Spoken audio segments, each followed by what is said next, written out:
voraciously. And a couple of things that we know is that Madame Chinnery, as well as Madame de Genlis, both were voracious readers. They read widely. So my talk is really going to be about two books. This manuscript book, and that just means simply that it's written by hand. And as you can see, you can't really decipher the text. And the other book that I'm going to be talking about is this one, Adele et Theodore, which was one of Madame de Genlis' quintessential works that really put her on the map. So let me just flesh out Madame de Genlis for you a little bit.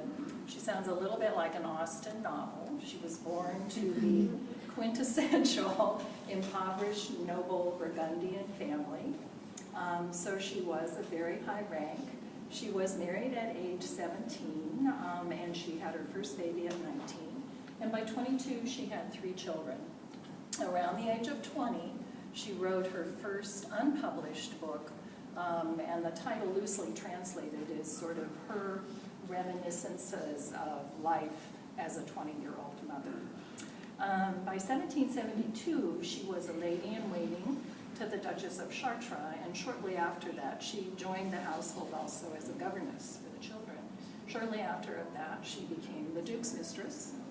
And the important piece to part of that is that she became the gouverneur, not the governess, of all of the children. And these children, the oldest son was the heir to the French throne at this point in time.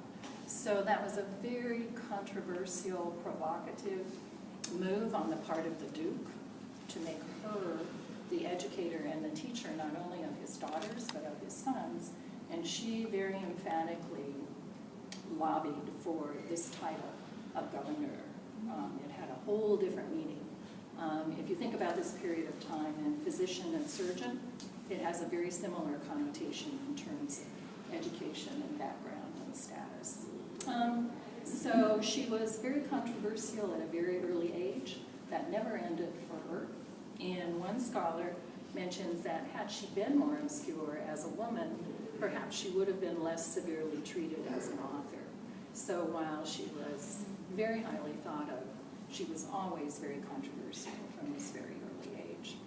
Ultimately, she and the children moved to the countryside, to Bellechasse, and this is where she began to develop and write about her theories of education.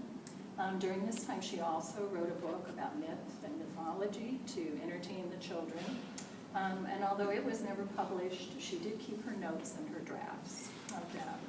And her educational theories sound very enlightened to us today, and they were quite remarkable, excuse me, at the time.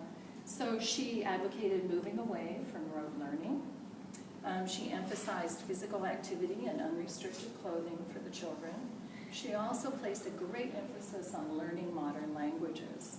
And Madame Chinnery's oldest son, George, actually had knowledge of 8 languages, 5 of which were modern. 2 were what you think of as the classical Latin and Greek of this period. But and one of the ways in which she did this was by hiring foreign workers to come in, and as part of the staff and their responsibilities, they would just have chats with the children. So they would just have day-to-day conversations in multiple foreign languages.